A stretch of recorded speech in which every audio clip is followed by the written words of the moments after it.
લંપટ સાધુઓની તસવીરવાળા banner ફેંક્યા મંદિર પરિસરમાં, પછી તેના પર ચપ્પલ પહેરીને કૂદતા રહ્યા હરિભક્તો। દ્રશ્યો છે ગઢડા ગોપીનાથજી સ્વામિનારાયણ મંદિરના। એક બાદ એક લંપટ સાધુઓની કરતૂતોનો ભાંડો ફૂટતા હરિભક્તોમાં છે ભારે રોષ।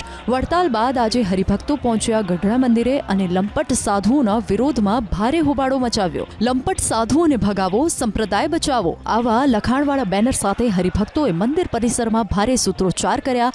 હાલમાં જ ગઢડા ગોપીનાથજી સ્વામિનારાયણ મંદિરના એક સાધુનો અશ્લીલ વિડીયો વાયરલ થયો છે, જેને લઈ હરિભક્તોમાં ભારે રોષ છે। આવા લંપટ સાધુઓની હકાલપટ્ટી કરવાની હરિભક્તોએ માગ કરી।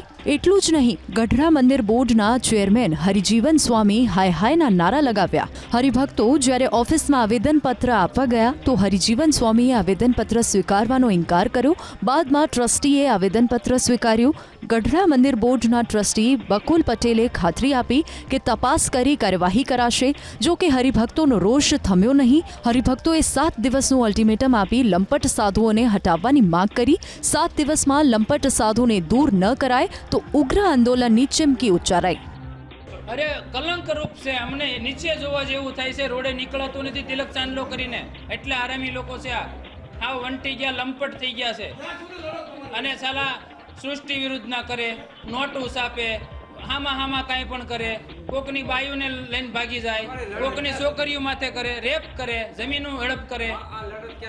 આ નહીં બાવા નીકળે બધા સ્વામિનારાયણ સંપ્રદાયમાંથી, જાણે કે વડતાલ, જૂનાગઢ અને ગઢડામાંથી નહીં નીકળે ત્યાં સુધી અમારી લડાઈ ચાલુ જ રહેશે। મારી દ્રષ્ટિએ ને સંપ્રદાયની દ્રષ્ટિએ ખરાબ જ વસ્તુ છે, સંપ્રદાયને કલંક લાગે એવી વસ્તુ છે।